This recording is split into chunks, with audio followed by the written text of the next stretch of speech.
नमस्कार विद्यार्थी मित्रांनो, आज आपण विषय भूगोल पाठ 5वा तापमान या पाठाचा पुढील भाग अभ्यासणार आहोत. या भागातील अभ्यास घटक आहेत समताप रेषा, तापमापक.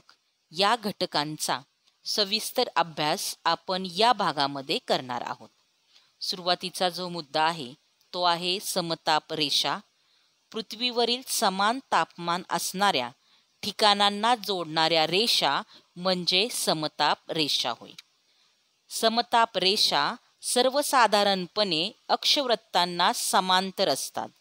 दक्षिण गोलार्धातील समताप रेषा अक्षवृत्तांना समांतर आढळतात. उत्तर गोलार्धात समताप रेषांमधील अंतर कमी जास्त होताना आढळते. त्यामुळे समताप रेषा उत्तर गोलार्धात अधिक प्रमाणात वक्र झाल्याचे दिसून येते. तुम्हाला याच्यावरती असा प्रश्न येतो, समताप रेषा म्हणजे काय? तर पृथ्वीवरील समान तापमान असणाऱ्या ठिकाणांना जोडणाऱ्या रेषा म्हणजे समताप रेषा होय. पहा, तुमच्या समोर जी आकृती दिसत आहे ती आकृती पाठ्यपुस्तकातील पृष्ठ क्रमांक 28 वरती आहे. आकृती क्रमांक 5.7 जग वार्षिक तापमान. जग वार्षिक तापमान याची ही आकृती आहे. या आकृतीवरून आपणास काय स्पष्ट होते? तर पृथ्वीवरील तापमानाचा विचार करून नकाशे तयार केले जातात. हा नकाशा समताप रेषांच्या आधारे तयार केला आहे. या रेषा भूपृष्ठीय उंचीचा परिणाम टाळून समान तापमान असलेली ठिकाणे जोडून तयार केल्या जातात. या रेषा सर्वसाधारणपणे अक्षवृत्तांना समांतर आहेत. नकाशातील 25°C तापमानाच्या समताप रेषेचे निरीक्षण करा. नकाशातील 25°C तापमानाच्या समताप रेषेचे निरीक्षण करा. ही रेषा विषुववृत्तालगतचा प्रदेश व्यापते. या रेषेचा आकार एखाद्या लंबगोलासारखा दिसतो. मात्र या लंबगोलाचा उत्तर दक्षिण विस्तार खंडावर जास्त तर महासागरीय भागातून कमी आहे. दक्षिण अमेरिका, आफ्रिका, आशिया व ऑस्ट्रेलिया या खंडाच्या काही भागावरून ही समताप रेषा जाते.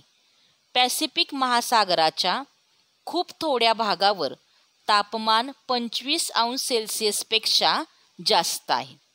नकाशात 0°C मूल्य असलेल्या 2 समताप रेषा तुम्हाला दिसून येतील. त्याचे निरीक्षण करा आणि यातील दक्षिण गोलार्धातील 0°C समताप रेषा बरीचशी सरळ व अक्षवृत्ताला समांतर आहे. तुलनेने उत्तर गोलार्धातील याच मूल्याच्या रेषेत बरीचशी वक्रता दिसून येते. नकाशाच्या पश्चिमेकडील पॅसिफिक महासागराच्या भागात ही रेषा बरीचशी सरळ आहे.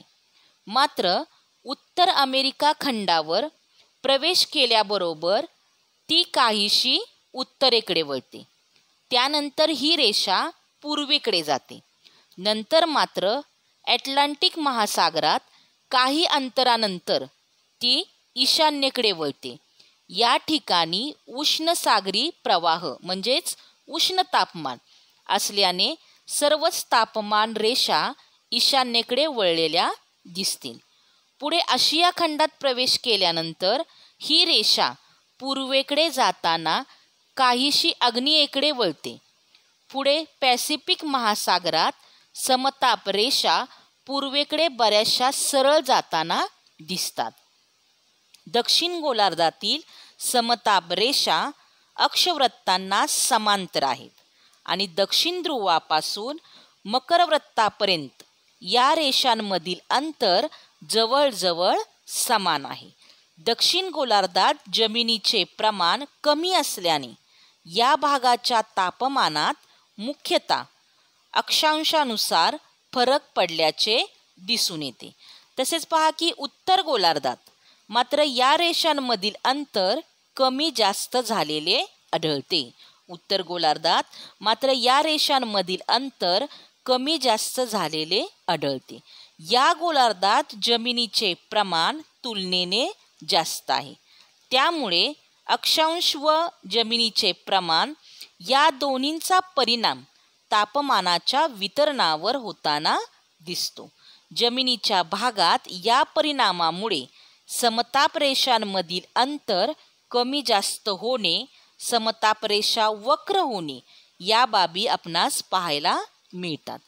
पहा, यावरून आपल्याला अनेक प्रश्न पडतात की 25 अंश सेल्सिअस तापमानाची समताप रेषा कोणकोणत्या खंडावरून जाते? तर त्याचं उत्तर काय आहे? 25 अंश सेल्सिअस तापमानाची समताप रेषा दक्षिण अमेरिका, आफ्रिका, आशिया व ऑस्ट्रेलिया या खंडावरून जाते. त्यानंतर पहा की भारताच्या उत्तर भागातून किती अंश सेल्सिअस तापमानाच्या समताप रेषा जातात? तर भारताच्या उत्तर भागातून 20 अंश सेल्सिअस व 15 अंश सेल्सिअस तापमानाच्या समताप रेषा जातात. आणि कोणत्या गोलार्धातील समताप रेषा या अक्षवृत्तांना बऱ्याच प्रमाणात समांतर आहेत? कोणत्या गोलार्धातील समताप रेषा या अक्षवृत्तांना बऱ्याच प्रमाणात समांतर आहेत? तर दक्षिण गोलार्धातील समताप रेषा या अक्षवृत्तांना बऱ्याच प्रमाणामध्ये समांतर आहेत. पहा, त्यानंतरचा जो मुद्दा आहे तो आहे तापमापक. हवेचे तापमान मोजण्यासाठी विविध प्रकारचे तापमापक वापरले जाते. तापमापकात पारा किंवा अल्कोहोल वापरण्यात येते. पाऱ्याचा गोठणबिंदू -29 अंश सेल्सिअस आहे, तर अल्कोहोल गोठणबिंदू -130 अंश सेल्सिअस आहे. ही द्रव्ये तापमान बदलास संवेदनशील असतात. त्यामुळे तापमानातील -30 अंश सेल्सिअस पासून 55 अंश सेल्सिअस पर्यंतचा फरक या द्रव्याच्या साह्याने सहज पाहता येतो. तापमान अंश सेल्सिअस किंवा अंश फॅरनहाइट या एककात मोजतात. तापमापकाच्या साह्याने तापमानातील फरकाची किमान दैनंदिन नोंद ठेवता येते आणि हवेचे तापमान सेल्सिअस या एककात मोजतात. पहा की हवेचे तापमान मोजण्यासाठी विविध प्रकारचे तापमापक वापरले जातात आणि तापमापकात पारा किंवा अल्कोहोल वापरण्यात येते. आणि हवेचे तापमान कोणत्या एककात मोजतात? तर हवेचे तापमान सेल्सिअस या एककामध्ये मोजतात. पहा, तुम्हाला जी आकृती दिसत आहे ही आकृती आहे साधा तापमापक. पाठ्यपुस्तकातील पान नंबर 29 वरती ही आकृती आहे. आकृती क्रमांक 5.8 साधा तापमापक याची ही आकृती आहे. पहा की हवेचे तापमान मोजण्यासाठी विविध प्रकारचे तापमापक वापरले जातात आणि तापमापकात पारा किंवा अल्कोहोल वापरण्यात येते. तापमापकामध्ये पारा किंवा अल्कोहोल वापरण्यात येते आणि तापमान अंश सेल्सिअस किंवा अंश फॅरनहाइट या एककात मोजतात. तापमान कोणत्या एककामध्ये मोजतात? तर तापमान अंश सेल्सिअस किंवा अंश फॅरनहाइट या एककात मोजतात आणि ते तापमापकात दाखवल्याप्रमाणे पहा, अंश सी किंवा अंश एफ. सी म्हणजे काय? तर सेल्सिअस आणि एफ म्हणजे काय? तर फॅरनहाइट. एफ मध्ये काय? तर फॅरनहाइट असे मानतात. आणि तापमापकाच्या साह्याने तापमानातील फरकाची किमान दैनंदिन नोंद ठेवता येते आणि हवेचे तापमान सेल्सिअस या एककात मोजतात. हवेचे तापमान कोणत्या एककामध्ये मोजले जाते? तर हवेचे तापमान सेल्सिअस या एककामध्ये मोजले जाते. आता पहा, या साधा हा जो तुमच्या समोर जी आकृती दिसत आहे ती आकृती आहे साधा तापमापक याची।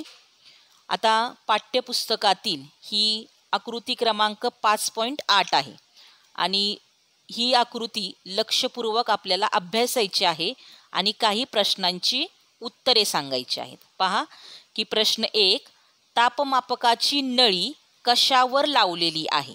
प्रश्न काय आहे? तापमापकाची नळी कशावर लावलेली आहे? उत्तर, तापमापकाची नळी लाकडी पट्ट्यावर लावलेली आहे। तापमापकाची नळी लाकडी पट्ट्यावर लावलेली आहे। प्रश्न 2, तापमापकाच्या नळीतील द्रव्य कोणते असावे? उत्तर, तापमापकाच्या नळीतील द्रव्य पारा किंवा अल्कोहोल असावे। प्रश्न 3, आधारपट्टीवरील आकडे काय दर्शवतात? म्हणजेच लाकडी पट्टीवरील आकडे काय दर्शवतात? तर त्याचं उत्तर काय आहे? लाकडी पट्टीवरील आकडे तापमान दर्शवतात। लाकडी पट्टीवरील आकडे तापमान दर्शवतात। प्रश्न 4, तापमान कोणकोणत्या एककात मोजतात? तापमान कोणत्या एककात मोजतात? उत्तर, तापमान सेल्सिअस व फॅरनहाइट या एककात मोजतात। तापमान सेल्सिअस व फॅरनहाइट या एककात मोजतात। प्रश्न 5, तापमापकात दिसणारे तापमान लिहा। तापमापकात दिसणारे तापमान लिहा। तर किती तुम्हाला दिसतंय? तर तापमापकात दर्शवलेले तापमान 38 अंश सेल्सिअस आहे। तापमापकात दर्शवलेले तापमान 38 अंश सेल्सिअस आहे। पहा, तुम्हाला आकृतीमध्ये जी लाल उभी रेष दिसत आहे ती मोजायची आहे। ती किती आहे? तर 38 अंश सेल्सिअस आहे। आणि प्रश्न 6, हे तापमान कोणत्या ऋतूतील असेल? तर त्याचं उत्तर, हे तापमान उन्हाळा या ऋतूतील असेल। हे तापमान उन्हाळा या ऋतूतील असेल। पहा, जरा विचार करा की तापमापकात पाणी किंवा तेल वापरले तर चालेल काय? तापमापकात पाणी किंवा तेल वापरले तर चालेल काय? त्याचं उत्तर काय आहे? तापमापकात पाणी किंवा तेल वापरले तर चालणार नाही। पाणी व तेल ही द्रव्ये तापमान बदलास विशेष संवेदनशील नसतात, त्यामुळे या द्रव्यांच्या साहाय्याने तापमानातील फरक सहज पाहता येत नाही। याचं उत्तर काय आहे? तापमापकात पाणी किंवा तेल वापरले तर चालणार नाही। पाणी व तेल ही द्रव्ये तापमान बदलास विशेष संवेदनशील असतात, त्यामुळे या द्रव्यांच्या साहाय्याने तापमानातील फरक सहज पाहता येत नाही। दुसरा प्रश्न आहे, जिल्हा मुख्य ठिकाणच्या तापमानाची नोंद कोठे ठेवली जाते? तर जिल्हा मुख्य ठिकाणच्या तापमानाची नोंद जिल्ह्याच्या वेधशाळेत ठेवली जाते। जिल्हा मुख्य ठिकाणच्या तापमानाची नोंद जिल्ह्याच्या वेधशाळेत ठेवली जाते। हा तुमचा स्वाध्याय आहे। पाठ्यपुस्तकातील पृष्ठ क्रमांक 30 वरती हा स्वाध्याय आहे। हा स्वाध्याय सर्व विद्यार्थ्यांनी सोडवायचा आहे। धन्यवाद।